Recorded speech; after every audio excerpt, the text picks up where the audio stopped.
Hello there and welcome. The Ministry of Defense is government agency responsible for the coordination and supervision of armed forces consisting of the Army, Air Force and Navy, and equally performs other functions of states concerning national security and defense. The ministry, headed by the Minister of Defense, plays a crucial role in protecting Nigeria's sovereignty, territorial integrity and national interests, such as external threats, internal security when called upon, and providing humanitarian assistance, as well as disaster relief. With protracted Boko Haram insurgency, banditry, kidnappings among other criminal activities, the military is out of the barracks and engaged fully across the Federation in the quest for restoration of law and order. This is the assignment of the Ministry of Defense, whose mandate is number 2 on the list of 8 presidential priorities. The Honorable Minister of Defense, Muhammad Badaru Abubakar, is on Reshaping Democracy to respond to questions from Nigerians, especially from states with security challenges.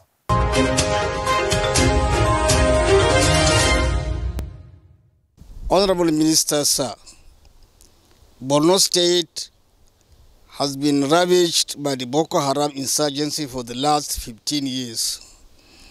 Now that the insurgency has subsided and the Borno State government, in collaboration with the federal government and other agencies, is trying to take back the people to their ancestral homes, to possess their lands in order to produce their food, go to the rivers, fish in the lake, and go back to their animal husbandry. What are the plans you have to provide adequate security? Well, thank you very much. The Ministry of Defense, as the ministry supervising the defense headquarters and the 3 services, have the role of making sure that the security situation in Nigeria is achieved and territorial integrity protected. We work hand in hand also with other security agencies to improve the security situation in Nigeria. Our main mandate is protecting the territorial integrity of Nigeria, but because of the numerous challenges that the country faces internally, the military have been deployed to also provide the services of internal security. And this we have been doing in conjunction with the police, with the civil defense, and other intelligence agencies as coordinated by the Office of the Security Advisor. One important aspect of achievement that we have initially is the appointment of the service chiefs and other security agencies' leadership. The President takes his time to give us very good quality leadership in the security architecture. And for security to improve in any given country, you need to have joint efforts. A whole society approach has to be taken. And that is the initiative that we are taking as enshrined by the Renewed Hope Agenda. The jointness and the synergy among ourselves in defense industry and defense ministry, and also other agencies that are working hand in hand with us, like the police, the civil defense, Office of the National Security Advisor, like I said, and all other intelligence agencies. This jointness, this synergy has helped us achieve the successes that we have achieved today. And it has helped us achieve the deliverables that we mentioned that we are asked to achieve. For instance, through jointness, we were able to reduce the incidences of security or security issues in the country dramatically. If you go to the northeast and you ask around the street, they will tell you within the last year, 1 year, the security situation has improved tremendously. And you are also from BU, you will be able to be our witness that the security situation has improved. And the same thing in the north central and northwest. We have seen massive operations that the military and the other security agencies are doing. That translated into neutralizing close to 9,500 terrorists and arresting about 7,000 terrorists. We also freed and rescued about 4,600 victims of kidnap. And in the process, we were able to recover more than 4,800 arms and more than 83,000 ammunitions. And many, many others recoveries. And you have seen the unprecedented neutralization of bandit leaders, those commanders that command bandits in hundreds, the like of Ali Kawaji, the like of Damina, the like of Sani Dangote, the like of Modi Modi, the like of Isiaku Baderi. We can go on and on. I would like to know what are the strategies that are put in place to address the problems of inequality, poverty, unemployment that are all associated to the insecurity in Zamfara State. I can say that when I look at the global picture, when you are discussing security and the equipments for security, you have to also look at the national budget and the national priorities. And security is an all-encompassing. You don't look at the budget only Ministry of Defense. You have to look at the budget of all the security agencies to put together. You also have to look at the budgets of the service delivery centers. That is humanitarian affairs, education, health, because they constitute support to everlasting security. When citizens are happy, when citizens are free from want, they don't tend to engage in banditry or kidnapping. So I believe when you look holistically at the budget, the president has been generous in directly supporting us, and the support he gives for the welfare of the people through empowerment, through education, through road infrastructures and others. Because security is an all-encompassing. First of all, you have to make the life easier for the citizens. Honorable Minister, sir, what measures are you taking to equip the armed forces to be able to confront the issue of banditry and kidnapping, particularly in a very difficult terrain like Niger State? The first day I resumed, I mentioned to the services that whatever we procure, we have to have the knowledge of what they intend to do with it and what successes we're about to achieve with it. And that is happening now. Whatever we are buying, the kind of operation that we'll use it for, and the type of successes that we're expecting will be discussed. Secondly, the president signed the DICOM bill that empower us to produce locally what we need. And that is really have started showing good results.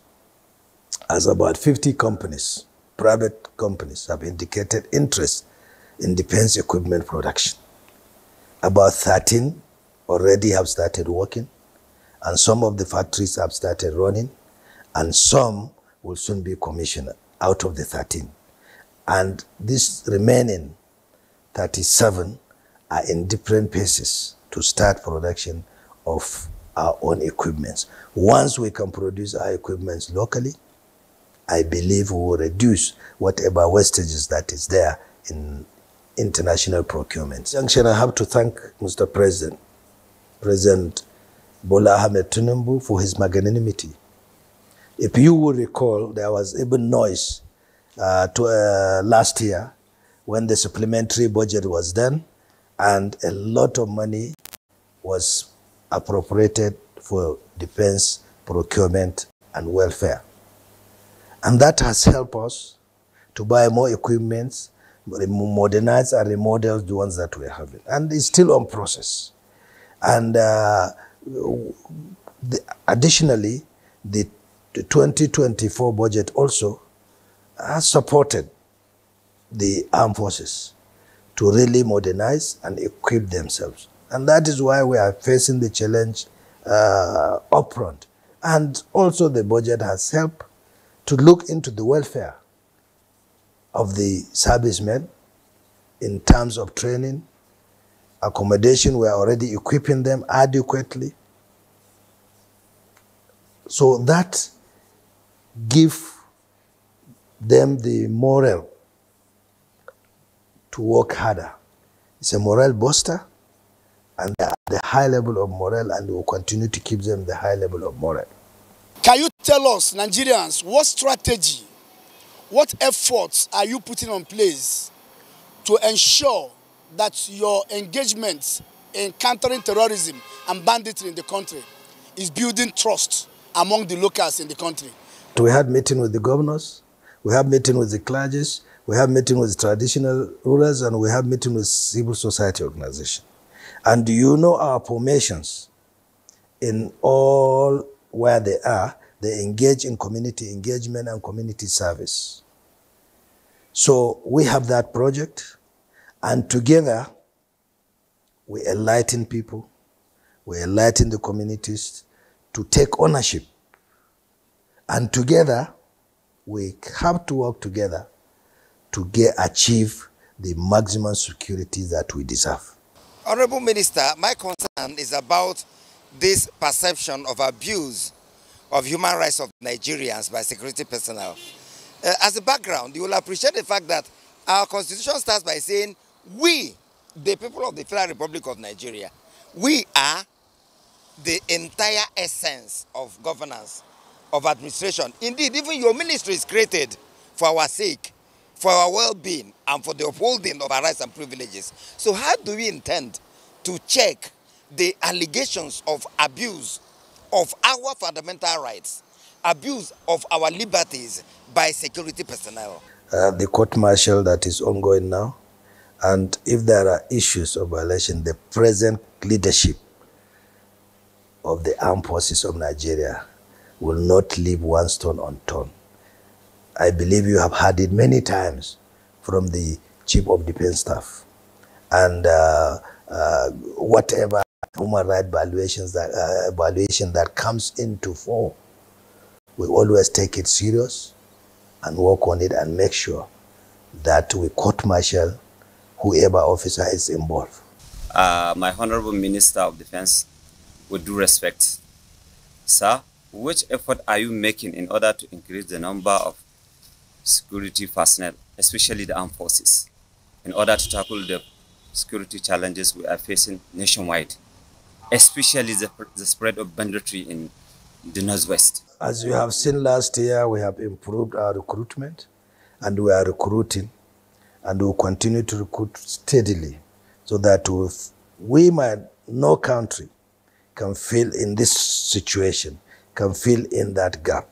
But we are doing our best to make sure we recruit enough that will help to manage the situation as it is. What is the Minister of Defense doing to ensure that all these security agencies work together?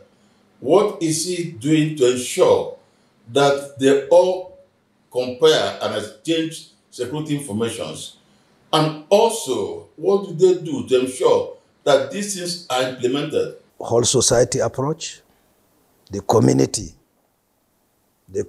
support us with intelligence, and it's happening now, and other technological means that we deploy that I cannot say because it's giving out what we are doing. But the testimony is in what we have achieved. Direct targeting of criminals, high profile bandits. I can name 13, 15, 20 in the last year that were eliminated. And that has never happened before in that magnitude. When are we expecting to see an end to these security challenges that has lingered for too long? We are almost getting exhausted and overwhelmed by it. We are so down economically, and our people cannot have access to their farmlands. And this has created a huge food security challenge to us here in Borno State. We hope to see an end to it. This thing has been with us for too long. What the president said, he wants this thing to end. And we are working towards that. And I believe in the next 6 months we will see additional progress. You cannot say for sure you will rid the country out of all criminalities, but we will see substantial a reduction in crime in Nigeria has been witnessed today. The last Eid al-Fitr, the Salah celebration, was enjoyed in Maiduguri, even in Biu, and many other towns that have not enjoyed it for years. So we see the security situation improving, and we will continue to do our best. And we are targeting these criminals, and we will fight and finish them. Most of the roads that have not been flown for months and years are open now, except from time to time the issue of IED on the roads, and which we are handling now. And the attacks of Boko Haram has reduced dramatically. And you can attest to that. You are from Biu, or I can say you are from Borno State. So the situation has improved and will continue to improve until we end this thing. President's mandate is finish this thing and finish it now. So we are under pressure to finish this war, and we will finish this war with the committed and dedicated and experienced team that he assembled. The services, the CDS, the police, the civil defense, and the NSA. So the coordination is fantastic, and most of these commanders have been around in almost all these commands, all the services. And they know what we are talking, they know the problem, and they are dealing with it heads on. And the mandate I have is to end this thing, and by special grace of Allah, we will end it.